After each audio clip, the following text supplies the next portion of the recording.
Hello everyone, so today I will be speaking about the state of hybrid casual in 2022. This time I wanted to make my speech in the form of a story. So I will be telling you the story of hybrid casual first, and then I will try to make it sensible why we are transitioning to another genre and why we are in a market that is ever changing. So yeah. First a little bit about Longhorn Games. Next slide, please. Yeah. So we are founded in 2020, and we are building mostly hyper casual and arcade idle and now hybrid casual games. And we are Istanbul based. So I'm the co-founder of Longhorn Games. So that's about it. Next slide. Yeah, so we had 2 launches and 2 soft launches so far. We achieved more than 35 millions of downloads worldwide. And we built mostly hyper casual so far, but we are also considering to transition into the hybrid casual games. So that's why I'm talking about this genre right now.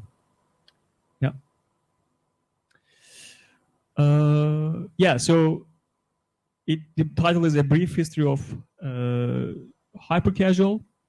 So Flappy Bird is considered to be the first hyper casual game ever, and it went viral in 2014. But actually, I think its roots are much earlier than that. So yeah, the Pong is considered to be the first game ever that is made, and I believe it was made by a American company in San Francisco. But if you take a look at the game, it's super simple. There is just one input, which reminds me of the mobile phone input. So you just move the line, and it's the most simple game ever made, I believe. It was in 1972. Next slide, please. So yeah, Space Invaders is considered to be one of the most influential games. Again, like it looks like just a super hyper casual game, right? And the other one, the next one is the Pac-Man, and the next one is Tetris, which is still with us. If you check the top 100 free games, you will see a lot of instances of Tetris, examples of Tetris. They are almost the same as this one. It's almost never changed, but people still love to play this game, right? So yeah, the other one is Metal Slug. I spent countless of hours on this game. I'm not sure if anyone knows this game, but it just reminds me of the current hyper-casual games. Yeah, and the Crazy Taxi, which is another example. It's just casual games. You can immediately start playing these games. You don't even have to think about them. It's super simple, and it's instant fun. Like, it just reminds me of hyper-casual games. And the next one is Flappy Bird. It was in 2013. It was released in 2013, but it was actually went viral 1 year later. It's just an hyper-casual game. The definition of hyper-casual game is just instant fun, almost pointless gameplay, and that's what was it for years. So yeah, and the next one. Well, again, the hyper-casual games, I believe they're rooted in the arcade ancestors, and they share the same gameplay, instant fun, and we just had to build these same kind of games on mobile phones, and it was almost granted that they would be successful. And the next one. Yeah. And over the years, we see the games being successful and successful and successful, starting from with Flappy Bird up until 2022, actually. So we had a lot of hyper-casual games. And for most of the people, these hyper-casual games, they were new because people who has never played games before, they were seeing these games via ads and they were playing them. It was a new experience for them. And for that reason, CPIs were quite low, and it remained that way for years. Next slide. And I believe we saw the peak of hyper-casual games in 2020, maybe in even 2021, because the CPIs were still low. I mean, they remained low for a quite long time, I believe. most publishers were looking for CPIs with equal or less than 10 cents, which is basically impossible right now, right?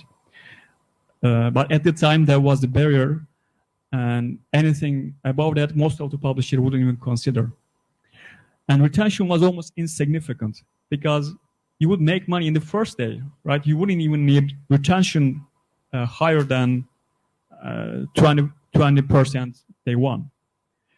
And with COVID, I think hyper casual reached its peak. I think everyone would agree on that. I think there was a peak of hyper casual. And the next one. Yeah, so you can see that there was a pretty steep curve going up until 2021. But from 22 to 21, there was only 1%. One game plus in the top 100 downloaded apps. So apparently there was a slow in the rate of the increase, right? So yeah, next one. Well, in 2021, CPI started to get higher slowly, day by day. And a lot of people were worried about that, so they were already thinking about their next move. And we started to see somewhat more realistic hyper-casual games in the ads, and they were actually receiving some good CPIs. So people were trying some new stuff in order to be ready for the change in the market, that is the upcoming change in the market. And yeah, next slide. Well, at this point, I would like to ask that everyone asked for forever, basically, is hyper casual dying? No, I don't think, because that's why I was talking about arcade games. So since they're rooted in these arcade games, I don't think hyper casual would ever die. As long as people want to have instant entertainment, I believe we will have games in the form of hyper casual one way or another. So I think it will still have a portion of the pie in the market. Yeah. And yeah, so the title is New Genres. And with the change in the market, we start to see some new genres emerging. And one of them was arcade idle, and it was hype. Like, people were dying to build arcade islands and make a lot of money because it was looking so profitable at the first glance. And it was also fun to build arcade idle games. Studios loved them. They want to build arcade idle games all the time. And there were companies that was invested in order to build arcade idle games. So yeah, there was a lot of hype for that. Next slide, please. And yeah, some arcade idle games actually were successful. Dream Restaurant, which was one of our games, Moon Pioneer, Lumbercraft, these games had much better retention. We are talking about more than 55% retention day one. And they also enabled some new ways for monetization. You were able to integrate some in-app purchases, and you could integrate a lot of rewarded ads into those games. And the progression and the meta features were also a core element of these games. So it was kind of new for the market. Yeah, next slide. Yeah, so some examples: Dream Restaurant, Moon Pioneer, and Lumbercraft. You can see that these games have a different camera angle and they have a deeper gameplay. And yeah, next slide. Well, I believe the birth of hybrid casual happened right after Arcade Idle. So in 2021 and 22, CPIs were getting still higher, and we start to consider CPIs below 40 cents low, and retention expectations were getting also higher. So Arcade Idle genre wasn't able to satisfy these needs because the CPIs were so high for the monetization of this genre. So we start to see some new genres. So at the time, we were calling Arcade Idle and hybrid casual interchangeably, but I believe hybrid casual is the umbrella term for all the subgenres now. Yeah, next slide, please. Well, if you compare casual and hybrid casual, casual games have a little bit of higher production costs than hybrid, and they require a larger team. It takes years even to test a casual game, and the ROAS is planned based on years, not months. So you need to plan ahead or your 2 years in order to get back your money that you spend on ads. And also hybrid casual genre, it tries to best of the both worlds, and we'll see why. Yeah. So yeah, there are some advantages of hybrid casual. So it is a game genre with no precise specifics. So you are basically free to whatever you want to build. And it tries to be compensating the high CPIs. It allows a longer term engagement. So you can measure up to day 60 in some games. Higher playtime and also production time should be still relatively short because you're not building a casual game, as we know. Yeah, next slide, please. Yeah, so it has better monetization. You can implement some new ways for monetization. For example, IAP is one of the most important. And it is still broad appeal. And you can actually implement multiple mechanics into the game thanks to this hybrid structure. But also there are some cons. So yeah, the next slide is about cons. Next slide, please. Paulina. Yeah, so the lower production cost than casual, but it's still higher than hyper casual. So it's kind of hard for a hyper casual company to transition into hybrid casual directly.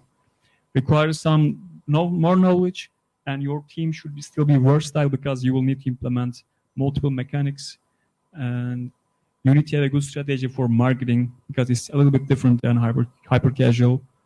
So there are these requirements as well. And yeah, next slide. Well, so let's see some examples of hybrid casual. Archero is considered to be the first hybrid casual ever.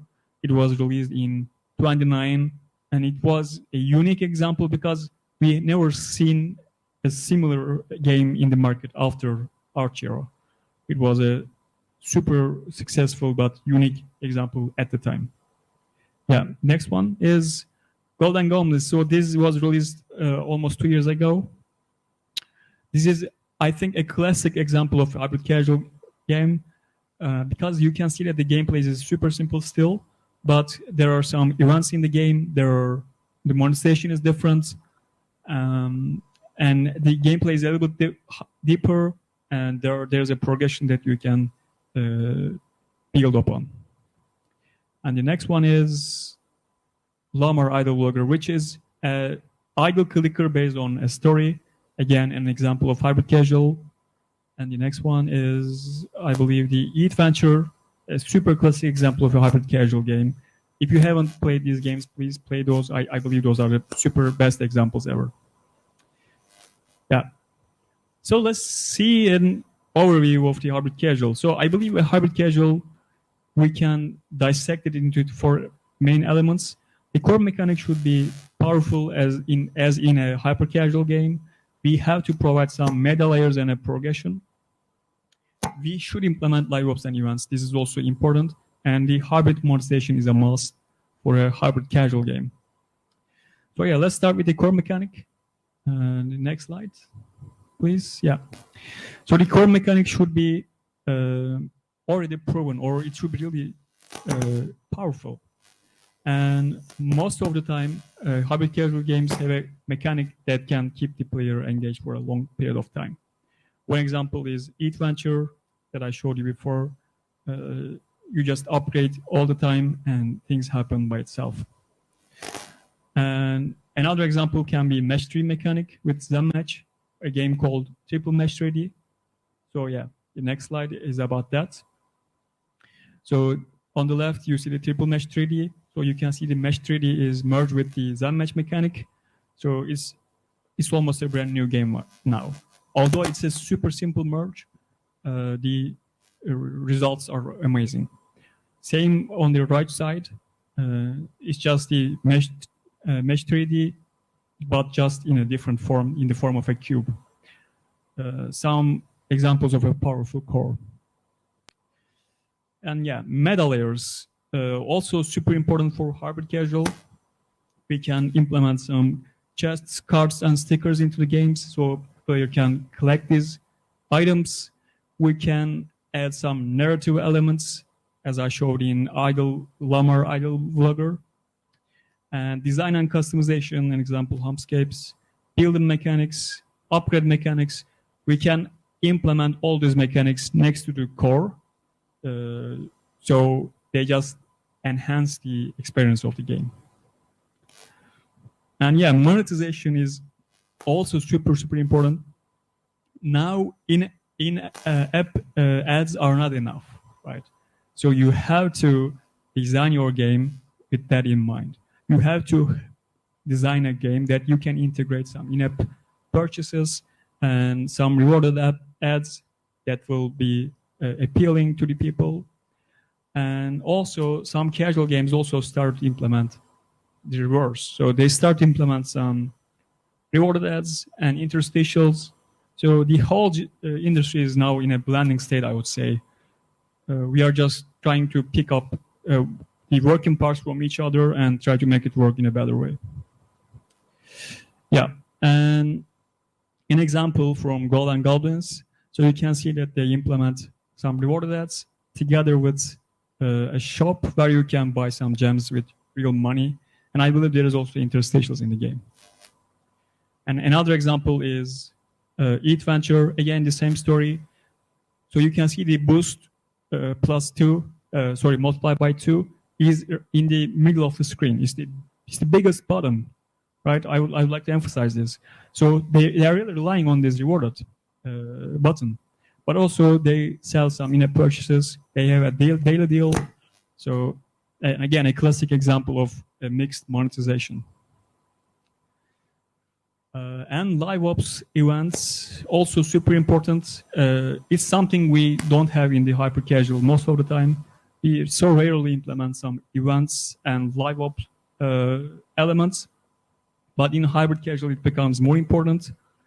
For example, you can implement some special modes, time-limited events, a battle pass, which works amazingly well in some games, leaderboards, and some competitions, etc. So the possibilities are a lot wider than a classic hyper-casual game. And these kind of features, they just increase the overall metrics, right? They increase the retention, the gameplay, the revenue, everything, basically.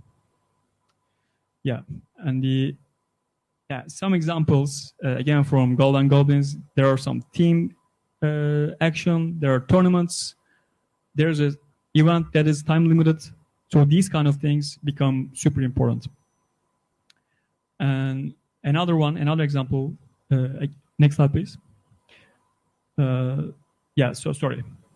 I thought there was another example.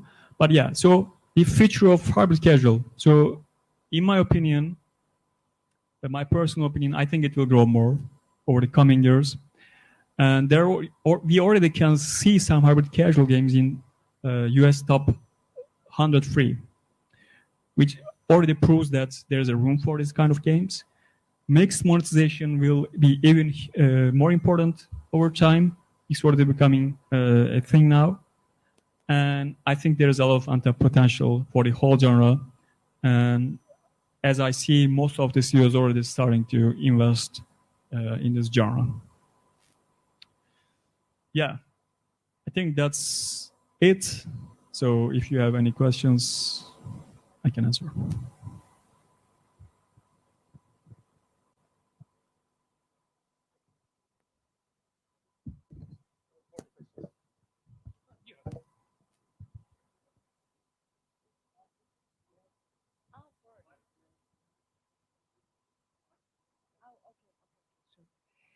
So I just wanted to learn how we think about, shall we consider the hybrid casual as an insurance to go to the casual game? So maybe I have some idea, but I don't have enough sources or I can't risk them for the 1 and 2 year production time.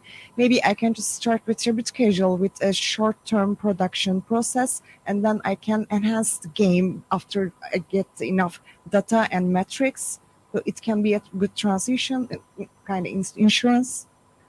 I think that can be potentially right.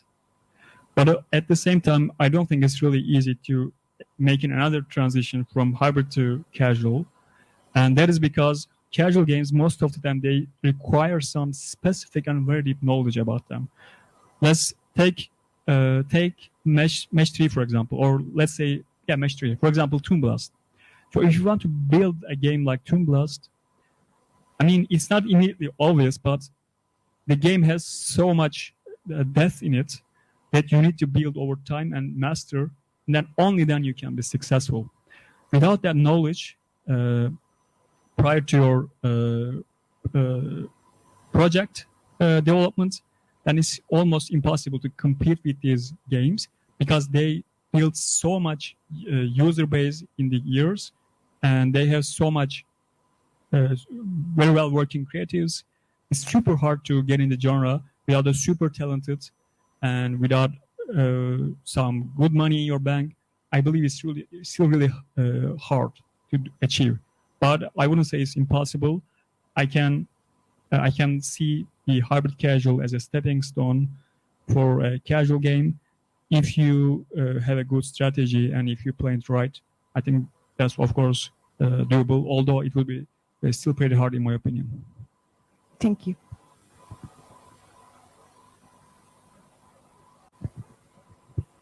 Could you elaborate about your live ops? What does it look like when you're in the soft launch? What do you do when your game is finally launched globally?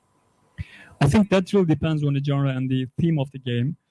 For example, if I'm building a PvP puzzle, then I would definitely include some live ops, some events, some tournaments, maybe even battle pass, in order to measure the correct potential of the game, right? In order to see that I'm not missing anything. But if I'm building something like Eat Venture, an idle game, I probably wouldn't implement live ops into that game. So I think it really depends on the features of your game. But some genres really require that a lot than the others. So I think that's your call if you want to build some live ops events into the game in the first days or not.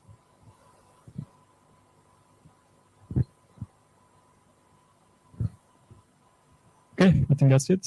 Thanks, everyone.